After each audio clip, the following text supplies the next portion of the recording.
할렐루야. 아멘. 이 시간 예배 자리를 사모하셔서 이 자리에 나오신 모든 분들을 주님의 이름으로 환영하고 축복합니다. 우리 옆 사람과 한번 인사 나누면서 시작하려고 합니다. 주님 안에 큰 자가 됩시다. 주님 앞에 큰 자가 됩시다. 인사하겠습니다. 주님 앞에 큰 자가 됩시다. 주님 앞에 큰 자가 됩시다. 아멘. 오늘은 주님 앞에 큰 자에 대해서 말씀을 나누고자 합니다. 여러분은 큰 자, 큰 사람 하면 혹시 떠오르는 인물이 있을까요? 대통령일까요? 혹시 어떤 기업의 회장님들일까요? 아니면 많은 사람들에게 사랑을 받고 있는 연예인, 요즘은 SNS 스타라고 하죠. 많은 사람들에게 좋아요와 구독을 눌리고, 유튜버들도 100만 유튜버들 혹은 이런 사람들일까요?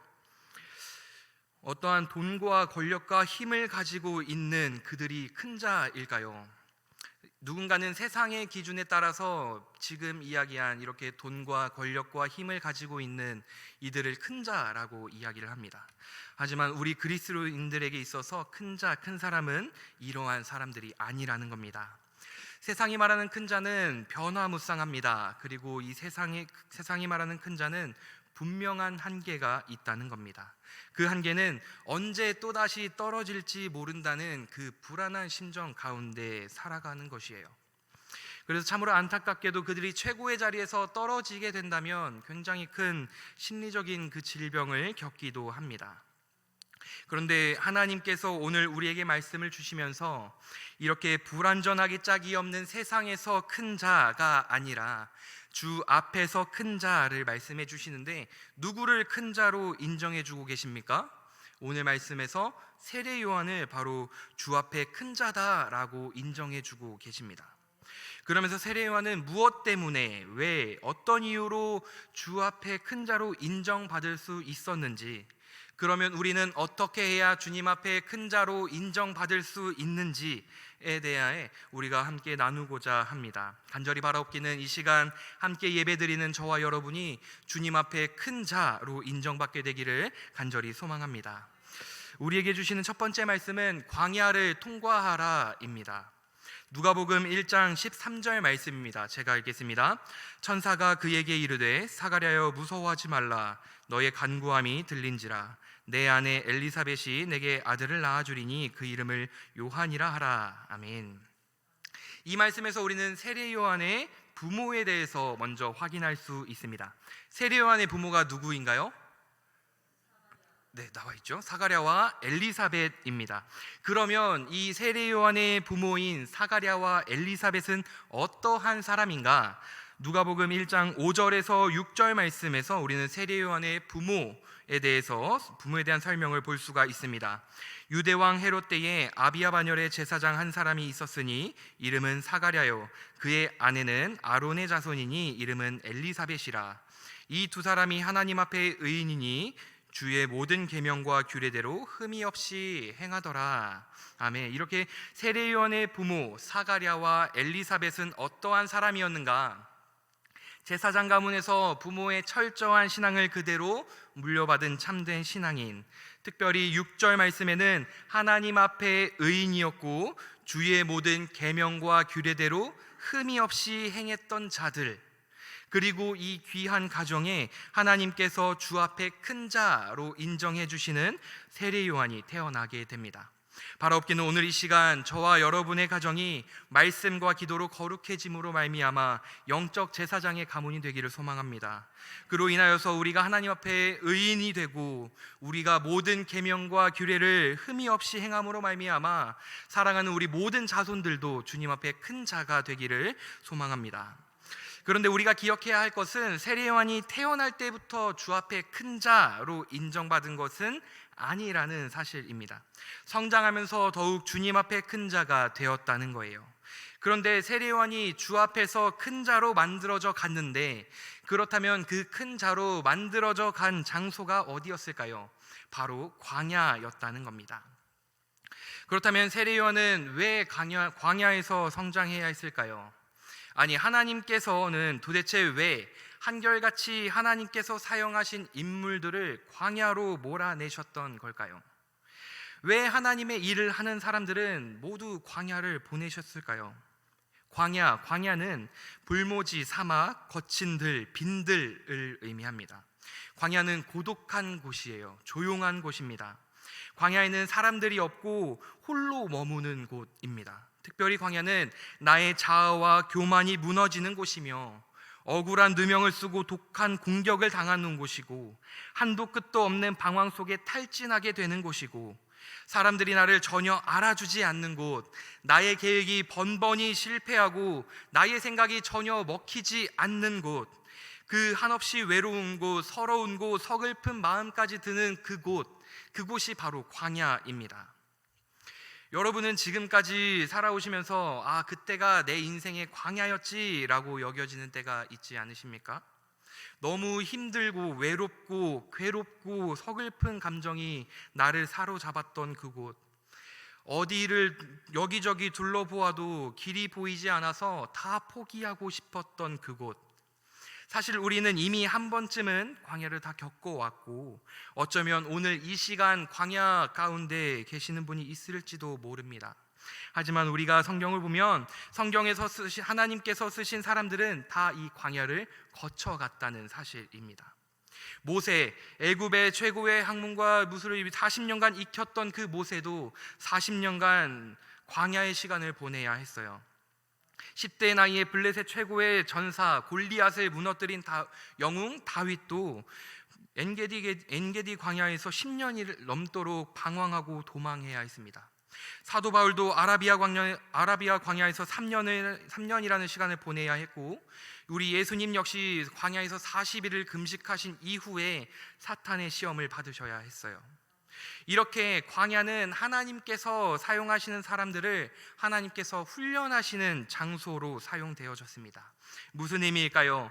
하나님의 자녀로 택함 받은 사람이라면, 하나님께서 쓰시기 원하는 사람이라면 주 앞에 큰 자로 세우시기 위하여서 하나님은 반드시 이 광야라는 장소를 거치게 하신다는 겁니다.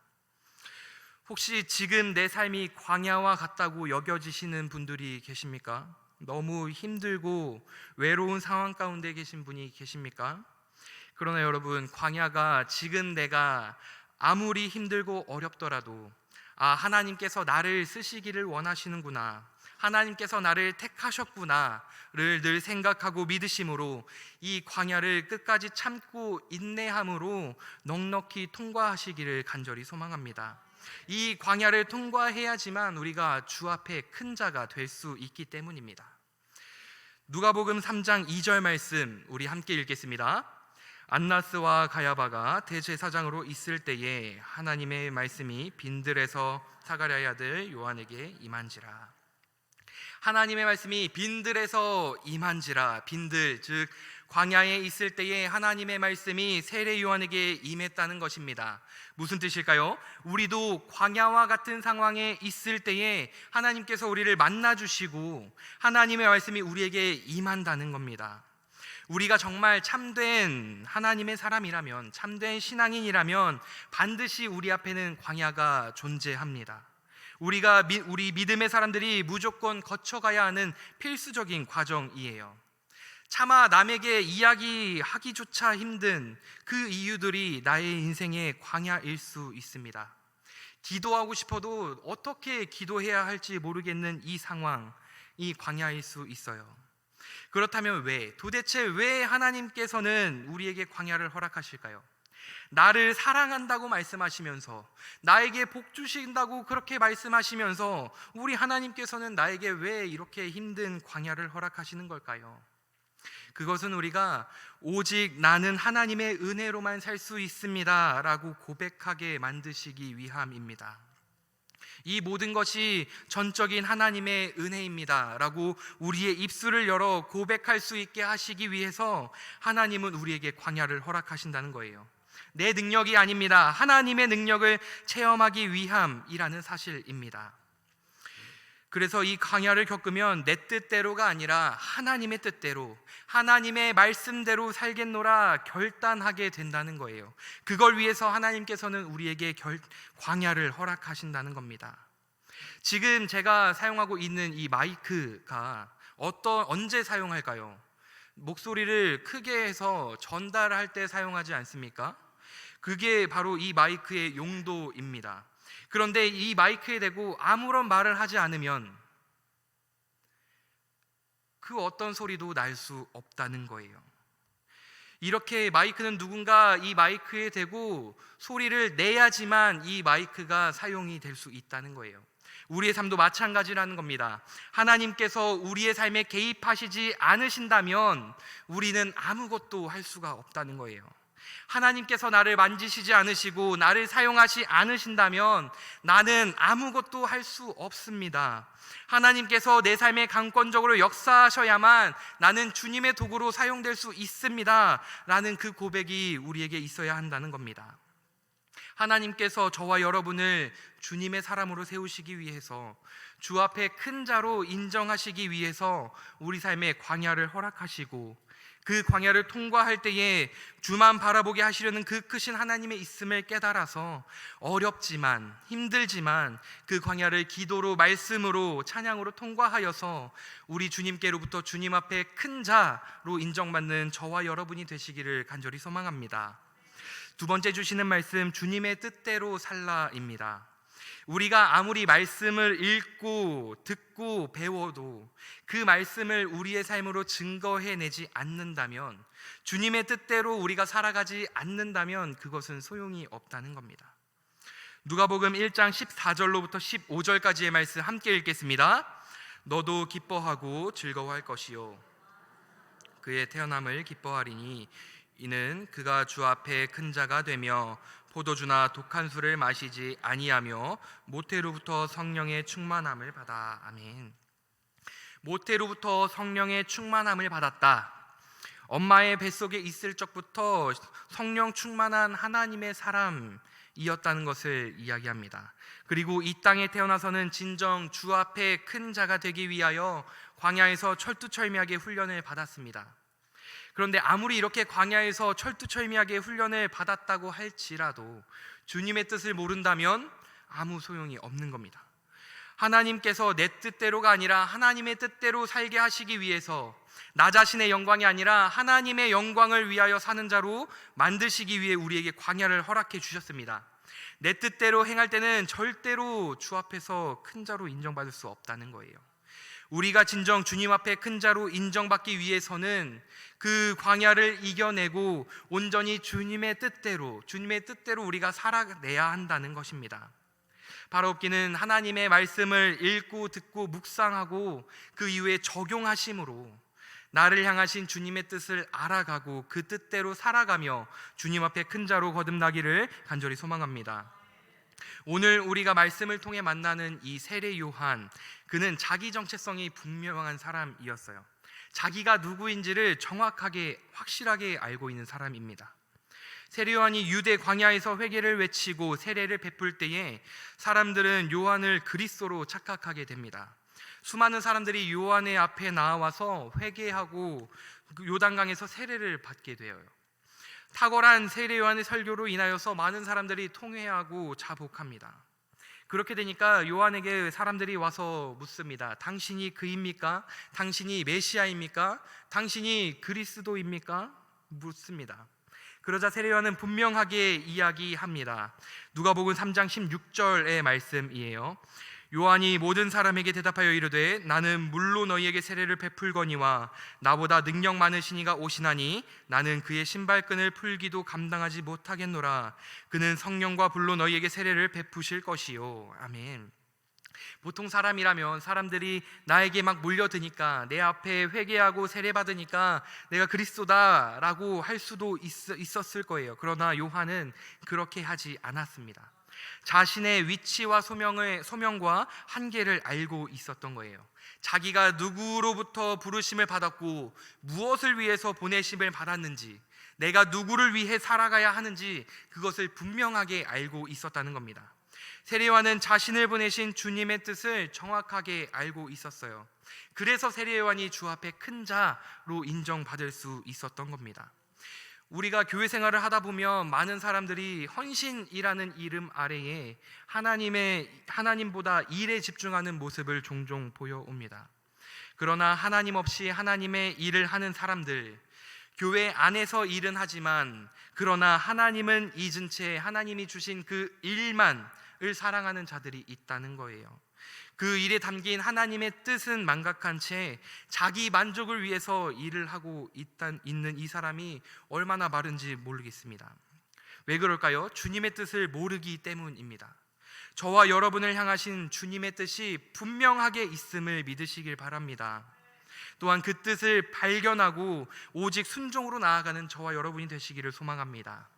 세 번째 주시는 말씀, 자기 역할에 충실하라입니다. 세례요한은 들러리였어요. 자기 역할에 충실한 들러리, 훌륭한 조연의 역할이었습니다.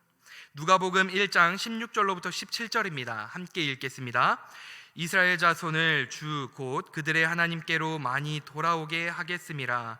그가 또 엘리야의 심령과 능력으로 주 앞에 먼저 와서 하나님의 마음을 자식에게, 거스르는 자를 의인의 슬기에 돌아오게 하고 주를 위하여 세운 백성을 준비하리라. 아멘.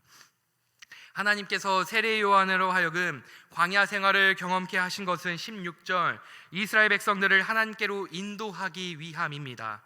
그리고 17절 엘리야의 심령과 능력을 가지고서 메시아보다 먼저 와서 아버지의 마음으로 자식들을 위로하고 거스르는 자를 의인의 슬기로 돌아오게 하고 예수 그리스도를 진정으로 섬길 참된 주의 제자를 준비하는 일에 세례 요한을 사용하시려고 그를 광야로 보내셨던 것이에요. 이렇게 세례 요한이 주님의 뜻에 따라 열심히 주의 길을 예비하고 있을 때에 이제 사람들은 예수님이 누구인지를 알게 됩니다. 그리고 그 예수님의 인기가 점점 높아지고 있어요. 한때는 세례 요한에게 찾아와서 당신이 그입니까? 라고 물었던 이러한 질문들을 받았는데 이제 예수님의 인기가 점점 올라가고 있습니다. 이때 사람들이 세례 요한에게 와서 묻고 있어요. 기분이 어떠십니까? 라고 물은 거죠. 이 물음에 세례 요한은 자기의 목적을 신랑의 들러리 서는 친구로 비유를 합니다. 요한복음 3장 29절로부터 30절 말씀입니다. 신부를 취하는 자는 신랑이나 서서 신랑의 음성을 듣는 친구가 크게 기뻐하나니 나는 이러한 기쁨으로 충만하였노라. 그는 흥하여야겠고 나는 쇠하여야 하리라 하니라. 아멘. 나는 예수님의 들러리였어. 예수님이 흥할 수 있다면 당연히 나는 쇠해야지 라는 고백입니다. 진정한 들러리는 나에게 오는 시선까지 모두 신랑과 신부에게 집중되게 하는 것이 진정한 들러리 아니겠습니까?